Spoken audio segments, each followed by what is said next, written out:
Hi everybody, welcome back to another episode of the Mystical Wellness Podcast, and I'm really excited about our special guest today. I'm joined by Felix Hyde, who is a multidimensional healer, holographic light body restructurer. Felix works with clairvoyance, light language, alchemy, and quantum energy therapies to locate and release stagnation across the emotional, physical, and energetic bodies, stretching through universal time-space. His powerful healing path began after a deep personal journey through emotional trauma, addiction, and mental health challenges, and now living in sobriety, Felix has dedicated his life to guiding others through their own transformational journeys, supporting healing at every level of the self. Through meditation, visualization, and multidimensional tools, Felix helps people reconnect with their body wisdom, release emotional blockages, and embody their highest, most authentic expression. Oh, that's a lot. Thank you for joining me, Felix. How are you? Very well, thank you, Julia. Thanks for having me. You're welcome. Let everybody know kind of how things got started for you and what you do. So, yeah. So I've always been a bit psychic, a bit kind of a bit woo-woo, and growing up, I love her to pieces. My mom had mental health issues, or she has them. She's still alive. And that was the kind of initial fracturing, the initial split, because as a child, you don't really know how to deal with a mom with mental health issues, and you don't really understand it yourself. So your environment becomes kind of the norm to have these ruptures, these eruptions that occur, and you take it as it is, because this is what you're presented with. There is no way of challenging it, because you see the parent as the god in your world. So through repeated explosions or mental health ruptures, and then the divorce of my parents, and then going through school and bullying and things like that, I ended up getting into drugs when I was like 14, sorry, that's a lie. Yeah, a bit younger than 16. So started getting into like drugs and alcohol. Because it was a buffer, it kind of created a level of safety where I was able to kind of numb out to the eruptions, the levels of abuses and things like that were coming in from different angles and different directions. And that fundamentally, these experiences built my reality. It also pushed me into kind of leaving my body quite a lot. So I kind of was living in a lot of dissociation. I was living in a lot of kind of mindlessness and just operational, functional, to which I then ultimately became kind of like a functioning drug addict, where I would be kind of like high for probably like 5 days a week, 4 or 5 days a week. And the other 2, I'd be in bed kind of recovering from that. And it got to a point where it was completely unsustainable. So through that period, I kind of like moved to China, started living over there, had a year of sobriety over there, got back into drugs over there 1 year later, got back into the party scene, things weren't getting any better. And it was over there, I started to phase into levels of psychosis, into kind of, kind of these kind of psychosis interactions where I wasn't kind of aware of what was going on, but there was like a splitting to my reality, this overlay that was happening now. Through these times, and I was still obviously using drugs, I was using kind of ketamine, psychedelics, that was kind of dragging things up to the surface that I wasn't able to process. One of them being like a sexual abuse trauma from when I was about 16. And I just had to kind of face it, and I just cried it all out for about a year. And every time I was kind of using the drugs, it would kind of come up because I was in a safe space where I was able to kind of process things. Without kind of fully putting it together, I then kind of came home from China, continued on the drug path, continued having destructive relationships with my family, fundamentally all by my own doing, because it was my choice to kind of go off the rails at the time, because I didn't know of any other way. And then this resulted in like a kind of suicide attempt, not kind of one, but an actual one. And from that point, with the psychosis that was kind of fluctuating in and out of my reality, they changed all my medication, put me on completely different things, to which I then slowed down. I basically came to a still point and thought, fuck, what have I done? To put it in a very straightforward way, which is exactly how it was at the time. So yeah, I went through this big kind of like, oh my God, what is going on? My whole world around me was like collapsing and crashing, whilst I was still fluctuating in and out of psychosis. That then put me into a pathway of like, now that I've slowed down a bit, where am I? What's going on? How does this occur? And then that led into a spiritual awakening, the awareness of past lives, which I already believed in on some level, but having the evidence come to me at my doorstep, which was through kind of Dolores Cannon's work. And then that went into a kind of questioning process of, okay, so if this is real, how do I heal myself? And then another woman came into my awareness, which was Geraldina Roscoe. I found her on YouTube and I just started doing her meditations. I didn't know what I was doing, but I sat there and I did her 30 days of meditation for like 3 months, the same thing for 3 months. And that gradually I started to reprogram my mind, reprogram my consciousness, and then I got to a place of just doing it for myself. And within that period, because of the trauma, because of the extensiveness of the trauma that I'd gone through, the complex post-traumatic stress disorder that had kind of kicked up a notch, and the central nervous system was basically fried. I surrendered my life to God because I was like, I don't know how to deal with this. I don't know what I'm going to do. So I'm just going to give you my life to do with it as you will. And that was the contract made with the divine, with the light, to kind of basically surrender myself to do what I needed to do in most alignment with the light. And from that period, after doing those 3 months of meditation, I was meditating every day, 2 hours, 4 hours, 6 hours. Whenever I wasn't working, I was meditating.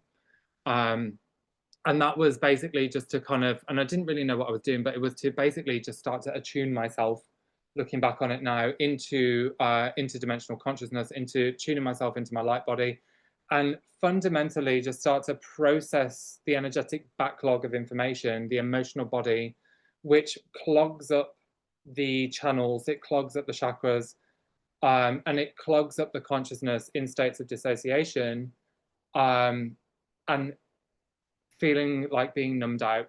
Basically, it starts to process this information, because when you have too much emotional charge running through the body, the consciousness or the energy system cannot handle it if you are at a restricted level of processing.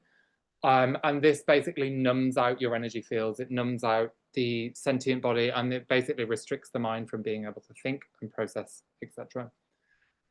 So over the years, I attuned myself into the different dimensional layers, attuned myself into the different bodies that we worked in, different harmonic universes, and started categorizing and organizing my personal memories, which actually came a lot later. So it started off with categorizing and processing galactic memories, founder race memories,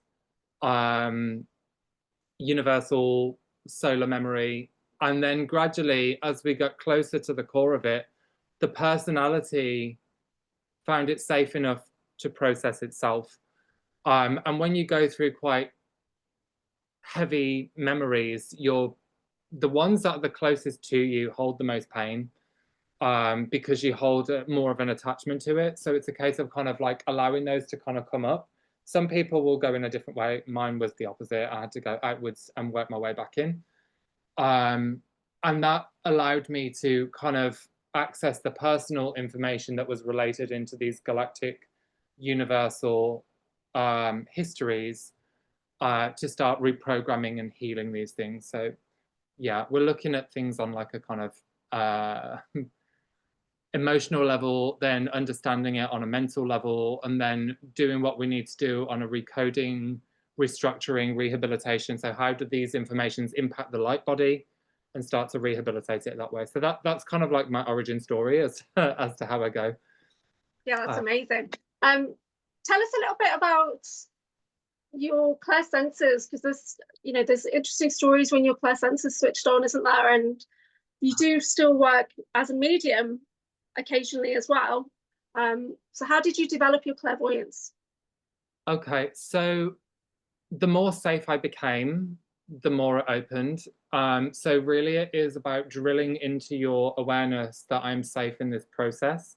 I am safe in my body, I'm safe in my form, because that creates a sense of security in the central nervous system. It overrides the patterning.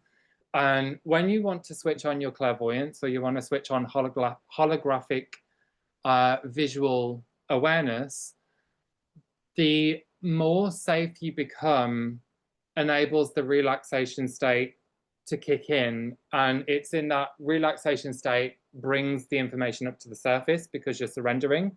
And then you're enabling yourself to kind of see. Now, on some levels, there are some that will have quite a restricted clairvoyance or a restricted clairsentience. Now, there is an artificial overlay to our universal structure that basically runs a reversal current through the planetary stargates and through the energy system, running on a base 10 mathematics, where organically we're on a base 12 structure, 12 dimensions of pre-matter to matter, which then goes into 24 as we hit and beyond as we hit into the fifth dimensional resonance. Different story for a different time. So as you come into deeper relaxation, the clairvoyance activates.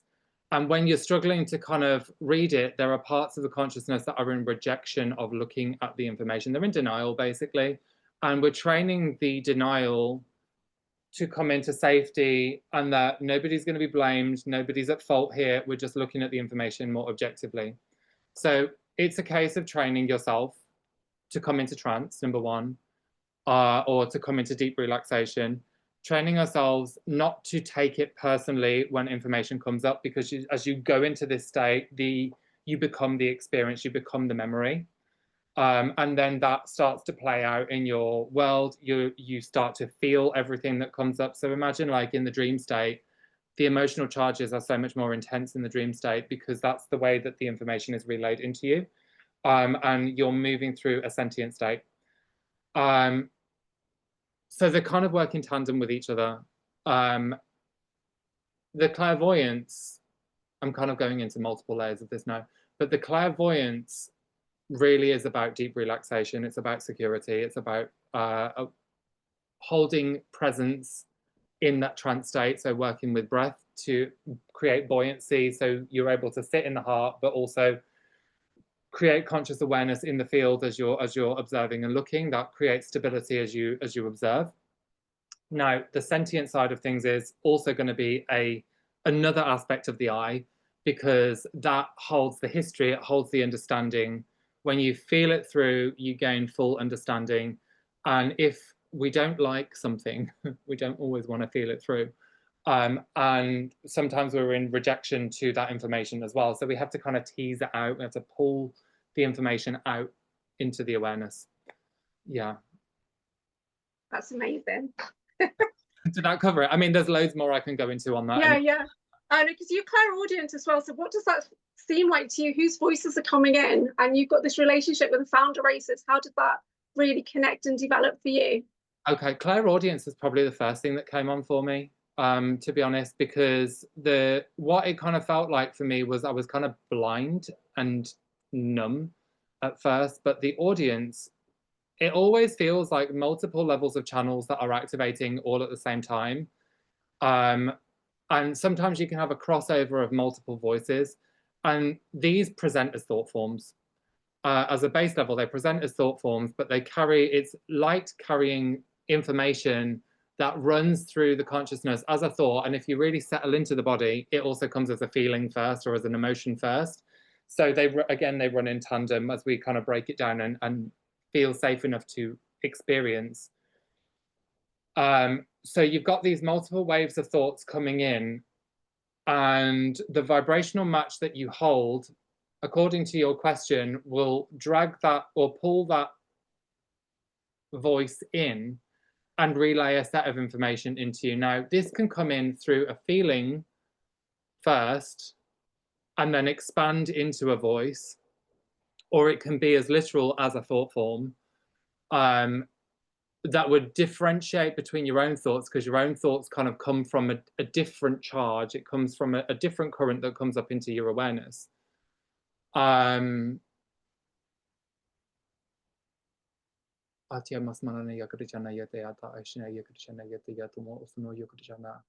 So as your own thoughts are kind of kicking up a notch, they become louder. But if it's something else coming in and your mind is quiet, you're going to hear these thoughts that kind of phase in and just pop out of nowhere. And they're like, this has just come into my awareness. This is obviously some kind of message. Then you feel into the message, allow the understanding of it to open, and just try and stay as objective to it as possible. Because you're experiencing it, you become the experience. We can play a little bit of kind of,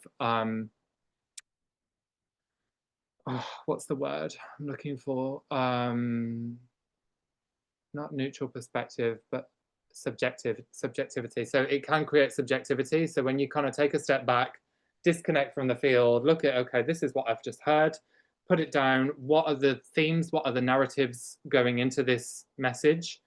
And is it pulling you into a control? Is it coming from fear? Is it coming from control? Or is it coming from love and expansion, neutrality? That's going to indicate whether it's a service to self structure or a service to other structures. So then it trains the discernment to kind of come into awareness with that. So that's fundamentally what it's like. Yeah. And then you've also got your channels as well. Sorry to interrupt you there. You've also got your personal channel as well, your higher line, which basically will your own guidance structure kind of interfaces at different levels of your pre-matter to matter body. And then that starts to recirculate information through your energy system, which is a part of you. It's a higher aspect of you that's translating information from their perspective down towards you. That's the sort of guidance structure that I like to work with, rather than going to beings outside of myself, because they, number one, they can mess up your equational structure within your DNA and then damage your light body. But the other thing is, when it's coming from you, it creates expansion as well. So yeah. So the vocal tones that you use, your light language, that phrase has really expanded since we last had a conversation. It sounds much different now. When you first started to get those tones coming through, what was that like for you to start to speak your light languages? Okay, light language came on probably about 4 or 5 years ago, I think. I think it's about 5 years ago. At first, everybody has this ability, first and foremost. I asked for it in meditation and it started to come in meditation, but I didn't trust it. So when I was hearing it coming in, I was a bit too scared to kind of actually vocalize it and express it and say it for as it is. But then I worked with a lady who helped me understand it and draw it out. Her name is Kalina Malnar at the time. Oh, no, that's still her name, but yeah. So I worked with her for a short period, and that just basically helped me kind of just think, it doesn't really matter what comes out of my mouth. It's just a case of vocalizing it and expressing it. And then through that process of speaking it over my food, saying it whenever I was alone, not judging it, just having it as it is, this trained my mind to step out of the way and just allow the information to flow through. And this is the kind of state that we want to be in. It's a non-linear language, and when you are trying to understand it in a linear format, it just does not work. You judge it, you question it, you think that you're saying something silly and stupid. I even thought I made a joke about it to her, saying, oh, it sounds like I'm saying, like, is my toast burnt or something like that. But it's fundamentally the language itself. It holds memory and it holds key codes and it holds sentience. It doesn't hold a linear language like we are expressing with each other now. It communicates through code, sound, light, sentience, and the sentient part of it opens up the understanding. And then gradually, yeah, you just get more and more comfortable doing that. Could you trace it back to a particular star nation or anything like that, or is it unique to you? You can. There are different star nations, but that would also be you as well. However, the more you understand it, the more it becomes personal to your soul, and then that becomes personal to source, because it's the direct link of this is actually coming from source. Yeah. Yeah. It's really interesting to hear it evolve over the last couple of years, because it's got much longer, and and when you do it, it's so many different things. It's healing, it's clearing, it's and you can see you refocus, as you say. It's quite fascinating. Yeah. Yeah. So it does act as a refocus tool for me at the moment. Yeah. And also gates information as well. It acts as a key to unlock information. So if I'm asking for something, I won't necessarily know what I'm asking for, but then the fuller, deeper understanding comes in through the asking in light language. And that helps me kind of go much deeper into my understanding and awareness, and also those things out of the way to get to the answers that I want. Yeah. Yeah. So tell us about why you coined your modality, holographic light body restructuring. And you used to say DNA activation as well. Do you still do DNA activations? It's all part and parcel, to be honest. So everything comes in together with it. I'm just putting it under one title now instead of lots of other titles. There's loads of people that do DNA activations now. So I mean, I can just put it under everything, under this one thing, because holographic light body restructuring it is I'm looking at the light body, I'm also restructuring it, and whatever needs to come in to support that restructuring is corrective. And the holographic part is we live in a holographic reality. When I view clairvoyantly, it goes kind of beyond clairvoyance. Now it goes into the holographic reality and understanding, which basically clairvoyance would be, it is a higher sense, but there is a higher counterpart to that sense as well, which would then go into the hologram and remote viewing sense of the word. But then another aspect of that is within the astral mind, or the higher mind, is that we now work in bilocational consciousness or trilocational consciousness.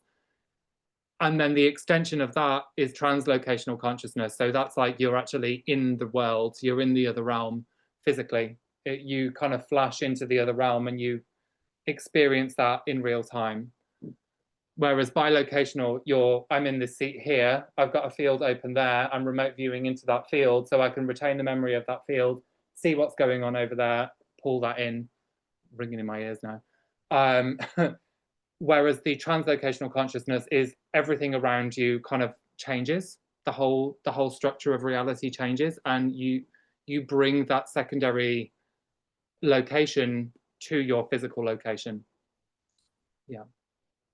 That's awesome. How do you see your role has evolved this year specifically as opposed to the work you were doing last year? Okay, good question. So at the moment, I'm in a period of quiet and in a period of creation. So I'm currently writing a book, which is going to train many a mind to be able to do what I do, because everyone can do this. I am writing courses. I'm doing a set of mini courses, and then I'm going to do a big course that will train people to do what I do. This is really good to hear, because like 2 years ago when I'm saying, aren't you a trainer? And you're like, no. Yeah, and then it's evolved, hasn't it, the last 2 years? That's amazing. I'm glad you're doing a book as well. Yeah. Yeah, it's just a case of divine timing with it, really. I've been expanding and expanding so much. So now I've been working more in the cosmic fields at the moment, and going into the God worlds and going outside of the Akasha structure that would represent our kind of multiversal, omniversal structure in one kind of Akasha, and then looking at the neighboring Akashas that hold the multiversals in that multi-Akasha structures as well. And then that kind of interfaces within different kind of God worlds as well, and source fields too. So my work is expanding quite a lot at the moment. Yeah, it's not easy to understand some of your work, so it's great that you can put it out there in a way that's simpler for people to understand and help to upgrade their gnosis. Yeah. And so do you do much work with stargates these days? I do. Tell us about that. Yeah. I love stargates. Yeah. I was in Florida last month, and we went to the Sarasota Stargate, and it was the most incredible experience. Actually going there physically, I was getting a lot of information coming in beforehand and bilocating into it and then translocating into it to kind of understand the varying degrees and stages as to what it's like to move into a Stargate. But when I actually got there, it was like beyond what I could kind of imagine or comprehend. But it very quickly integrated at the same time. So when I actually went there, the Nohasa tribes that are connected to the second Stargate came into my awareness. And in fact, they were kind of presented there. So when I got there, it was like there was a kind of opalescent glaze over the reality that was showing me the other races that were kind of connected there. So instead of kind of clairvoyantly seeing, it was like they were there superimposed over the reality. The Nohasa tribe took me into the sea, told me to get into the sea, which then became a kind of like an aqua or like an aqua yoga experience. And the sea was just kind of manipulating my body and kind of almost like giving me like a sea massage. And that was kind of drawing out information to the surface. The sea kind of corresponds with the emotional body, or the planetary emotional body, and it was releasing and unlocking layers of the emotional form that I'd kind of long forgotten about or that I needed to let go of. And it wasn't just mine, it was also planetary, solar, universal information. And as I went to then lie down on the beach in Savasana pose, it was like my physical form just melted away. I saw my multidimensional body project out into the Stargate around me, and then it was just kind of turning itself inside out over and over again, just letting go of all of this information. And at the same time, taking on knowledge as well, which I then found out about afterwards. So when you come into these different gate sites, it's an opportunity to release and let go of the memory and update the morphogenetic gates. So the light body, the very base level of the light body, the 12 tree grid, is a morphogenetic field. So it is a field of sound, light, memory, and information that corresponds into an organizational structure that runs into like a 12-dimensional grid, basically. So 12 dimensions of information gets categorized into, this was the second one. I'm talking really fast because I'm getting really into this. So this was the second one, but this also has a correspondence vertically up into the 5th, 8th, 11th, and 12th gate, and also the first, which is what can then translate into what's called a Graal point, a Graul, Graal point, I can never say it, which is actually located at a different site, which is at Easter Island. So the information that was taken through this second Stargate at Sarasota then was distributed into the Graal point, running the update through the Graal point and interfacing into the higher dimensional levels, which then expand out into the other layers of the consciousness and into the other layers of the organizational template. Let me have a think.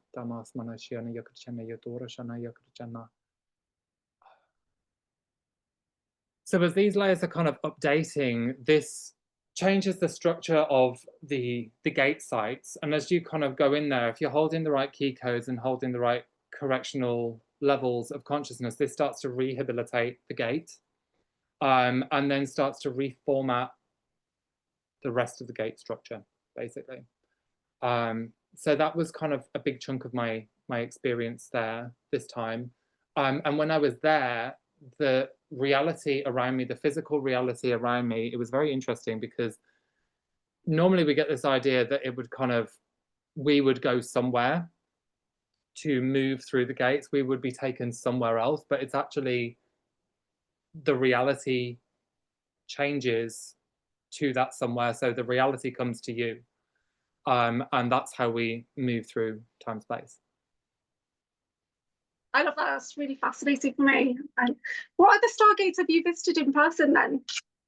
I have gone to, I can't remember. Oh my God, my mind's gone blank.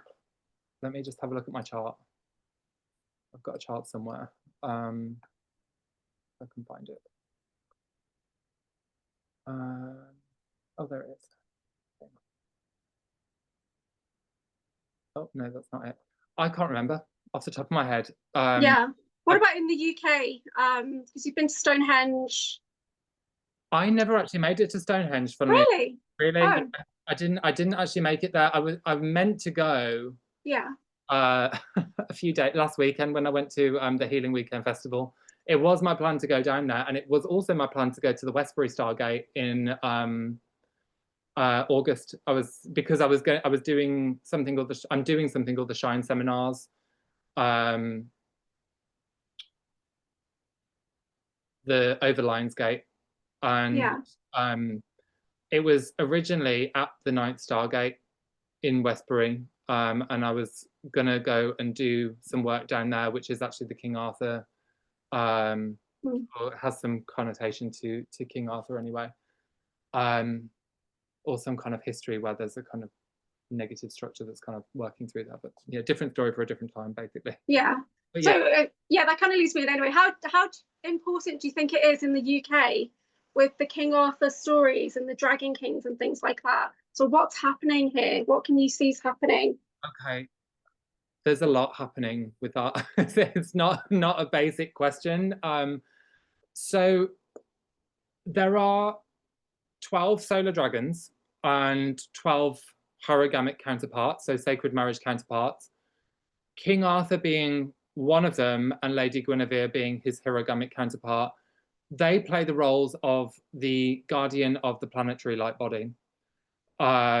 He plays the Albion side, she plays the Cathar side, and together they've recently re-encrypted into the Albion light body.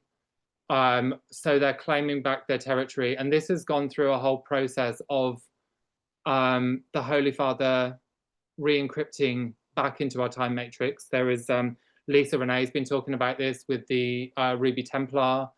I've been experiencing that around December time, and then triggered into the awareness of that myself, and then she's kind of subsequently written something out about it. So you can look at her newsletters. But basically, the solar dragons basically all have a function. They are all interconnected with one another. King Arthur being the planetary light body guardian, Ezekiel being the universal rod. He governs the universal rod architecture, which basically governs all of the mental bodies across all harmonic universes. You've got Christ Michael, Solar Christ Michael, who is the planetary protector. Some people would discuss this as Archangel Michael, but there is a history there that I'm not going to go into right now. So he's actually known as Solar Christ Michael. And then there are varying other ones as well, like King Solomon. Merida is the Atlantean feminine solar dragon, which she's recently gained back a whole chunk of her power through the Baphomet network being collapsed. That was running in tandem with my trip to the second Stargate as well, because the Baphomet network connects into the second dimensional field and basically pollutes and corrupts and draws upon the Sophianic frequencies to basically procreate uses her frequency to procreate shadow entities into our existence, into our universal structure. That's been kind of disconnected and recoded and updated, which has then allowed all of this Sophianic structure to blossom, which is then realigning loads of layers of the feminine consciousness, which is rehabilitating Merida, Solar Dragon Merida. So these, what was the question again? It was about the just what's coming up for the UK now and what's happening overall in the fields.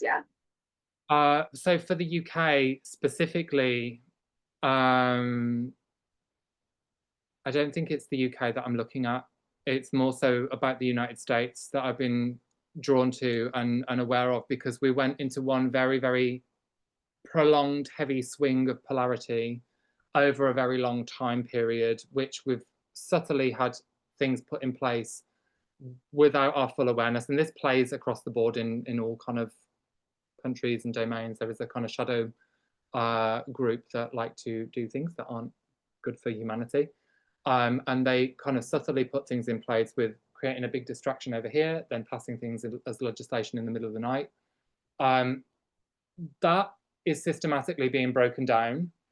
And we're having a rapid swing in the other trajectory, which is creating a big kickback of polarity with the other administration going in, because they are pulling it back into a different direction. Now, the consistent programming that's gone on over that prolonged period has basically programmed the minds of many with intention to kind of hold a set of belief systems. So when that polarity swing goes back in the other way, it creates kind of like a war, like a polarity war. And what we're seeing playing out at the moment is that swing back in the other direction, loads of crossfire coming off, and then you've got other layers like media playing a role to basically spin stories and spin the narrative to kind of spew out a lot of hate towards the light side. And this is basically what's called an inversion template. The inversion templates, they give you maybe like 5% of the truth. So there is a truth frequency within there that resonates with us, but 80% of lies. So there's a whole load of kind of things going on through that creates distortion in the awareness, and really needing to use your inner vision to discern what the truth is. So that's the main kind of play out at the moment. And then within that, you've got the new eruption. Well, not really new, because this is actually kind of Atlantean, the AI eruption that's going on now. And this revolution of AI, people are using that as a kind of spiritual guru and tool when it's not. This actually binds the consciousness. As I'm talking with you, I'm feeling your energy, you're feeling my energy. I'm downloading your information into my field and also with your group, so I can relay the right information back. When you do that with AI, it basically merges to your energy field and starts to draw on your information. And this creates an inorganic structure that pulls the consciousness, pulls your essence into what would be a transhumanist timeline. So that's the play out we're seeing at the moment. And the extension of that play out of the artificial overlay or the artificial transhumanist timeline, that then goes into the artificial intelligence overlay that's been there for eons, basically. These things have been there since probably about 20 million years ago in this universe alone. And it started off with kind of victim-victimizer. I've literally just done a video on this actually with my friend Syra. So the victim-victimizer mindset creates the separation, and then ultimately down here, when we have this kind of eruption or trigger trauma with someone and one side goes victimized, the other side turns into the victimizer, it then comes into a battle or a head or a blow, and that then feeds the artificial intelligence system, because it uses your energy as loosh to support itself in a closed loop system so it can survive. This is all breaking down simultaneously as we become kind of self-aware. The next level of entrapment within that, and it's also a choice point as well, is the artificial intelligence. If we're going to choose to use it, then that's the risk that's going to happen by communicating with it. And ultimately, when we're looking at this on a higher level, as we're claiming back our universal structure, this is also delineating out the negative beast machine structure that's kind of tied into that. Yeah, there's loads going on. Yeah, there's a lot going on. Yeah. How do you see like the trajectory of where we are now? Are we heading towards that Star Trek future, or is there something else going on? How do you see it personally? Okay, so the very first start of this process, so January 20th, and even before as well, both dark and light sides are going to look one and the same. They're both going to look like they're doing negative things, and that's going to create an eruption. So eventually the sides, we're already in a bifurcation, which is creating a trifurcational reality. And the trifurcational reality is when both sides are finding common ground and they bridge together, and start to understand where each other are coming from. The extension of that is you've got this choice point of, am I going to use AI?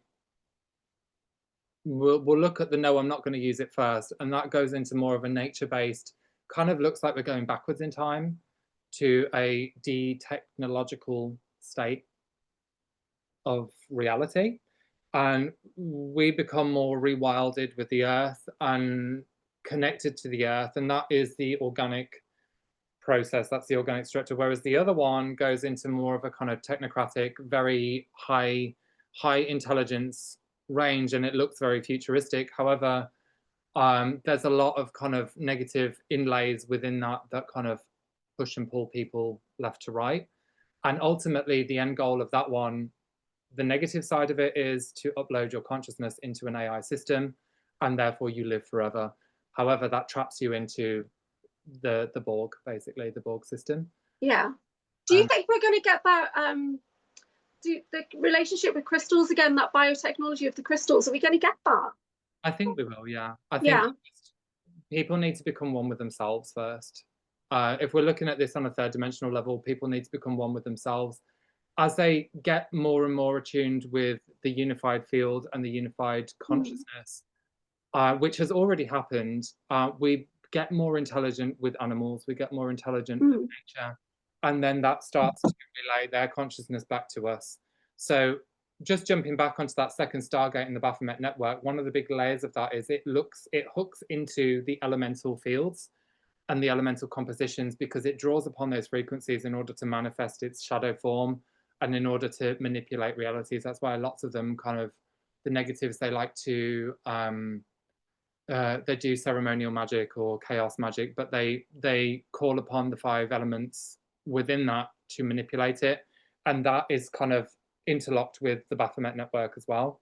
So there is a kind of shadow component to it, but the light component of it is learning how to do this in service to others, methods to create beauty, to create peace. And as that kind of Stargate has been updating, the elemental fields have been updating as well, which has actually brought back the what I perceive to be the elemental king-queen structure, the hierogamic structure of these layers. So it's kicking out the shadow body, re-encrypting with Christic consciousness, and the animals are becoming a lot more communicative. I mean, at that healing weekend, I did like 4 animal healings when I was there with people, which I don't normally do, but that's the way it's going, because they want to interface with us, they want to communicate with us, and then that will become also the crystals as well. So yeah. So like the holographic structure of a cat and things like that, is that really unusual to see?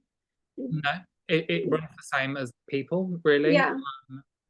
The only difference is the way that I look at it when I'm doing the healing work with them is I'm looking at the bonds, I'm looking at the contracts between the animals and the people, I'm looking at the animals and the owner, I'm looking at the galactic history, I'm looking at all these different levels and what they have come in to do, whether they're needing to continue doing these jobs. A lot of the time it's not, they're just ready to kind of let go of the jobs, but that doesn't mean that they're going to pass on. It just means that the contracts are done and developed so they can kind of start to relax a little bit more. Yeah, that's fascinating. Yeah, a lot of the animals are acting, the familiars, they're acting as kind of energetic support systems to train people into understanding or being able to read the consciousness. You can even put your consciousness into the eyes of your animal as well, so they can scan. I mean, that I personally feel that that's a bit invasive.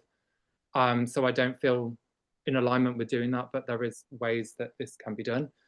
And you view through their lens. But then there's also dream walking states as well, where they come in and support as well. Yeah, my familiar passed away in January, but he's kind of moved into the energetic guide portion of his life now. So he's still here. He's a bit more of a Black Panther now instead of a black cat. So I've got like a panther next to me and things like that. So if people want to work with you, talk about your groups and your one-to-one sessions that you do. Okay, so yeah, I do a one-to-one session, which is a personal holographic light body restructuring session. This can, I mean, you've had the experience within that. We tend to pull up a lot of memories that come up, a lot of shadow body programmings that come up and sometimes don't necessarily want to be seen. Some of the memories that we got together, I've got the context for it now 2 years later. Fantastic. So that's amazing. So I'm still drawing back on that recall, but now I know where I was and what I was doing and what like government program I was in and things like that. So it's actually given me a nice foundation. So yeah, thanks for that. Oh, lovely. That's amazing. That's really good to hear. So yeah, we basically go through your fields, see what needs to be kind of updated, corrected, and organized, start to build a kind of understanding behind the memory, to which I also run a program, which is like a training program where it is one-to-one, but we build the map of your consciousness, the map of your history, and start to map out your trauma, map out your consciousness, and see where everything's kind of working as it does. And we do that over a set of sessions. And then going in to see where we can kind of update and correct yourself and give yourself more of a higher amount of energy coming in. So there's that. I also have the Aurora Host program as well, which is 22 a month. We do 4 sessions on that. And tonight's one is actually a healing circle where we'll just go through what we can. We do a meditation, sometimes do some grid work, sometimes we do a Q&A or just a general chit chat. And it's just, yeah, very chilled, questions and answers based. And I feel like it's probably going to be changing again soon. So yeah, I'm just kind of waiting to see what's going on there. And I also have social media as well now, which I avoided like the plague for a long time. So I'm now kind of doing a lot more stuff on social media. Yeah, I'm actually really liking the posts that you're putting forward. I think they're really informational and they're really good. Yeah, they could be a bit darker though, because they're quite bright. Okay. Yeah, so maybe a little bit darker, make it a bit easier to read. But they're really good content. Yeah, very good. Yeah. I'll give that to my social media manager. Because I obviously with everything that I'm doing at the moment, I don't really have a lot of time to make the posts. So she gives me a kick up the bum and gets me to do some things, and then she'll do other things as well, which is a really great way. Yeah. It's good that you've got help with that. Let everybody know how they can find you, how they can book in and visit your website. Yeah, so you can find me at www.felixhyde.com for my main website. I've also got a YouTube channel, which is at the Heart Center. My TikTok, which is the_heart_center. And my Instagram is the Heart Center 369. Yeah, and that's me in a nutshell. That's brilliant. Thank you so much. I really enjoyed this today. Yeah, me too, Julia. Thank you so much for having me. It's been lovely. Thank you.